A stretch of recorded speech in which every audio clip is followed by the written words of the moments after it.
廣告時間都完啦，阿笨仲喺度思前想後，15、16究竟跳唔跳噶？究竟佢跳唔跳得過先？喂，你唔好咁煩啦，跳舞要好專心噶嘛。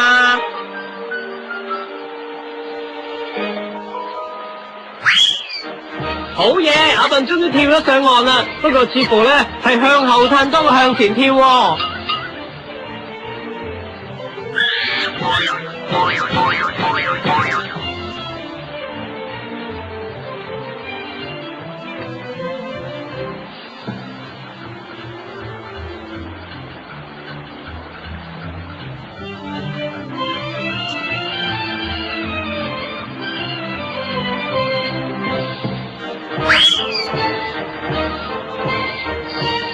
人哋話拉牛上樹辛苦，夠話拉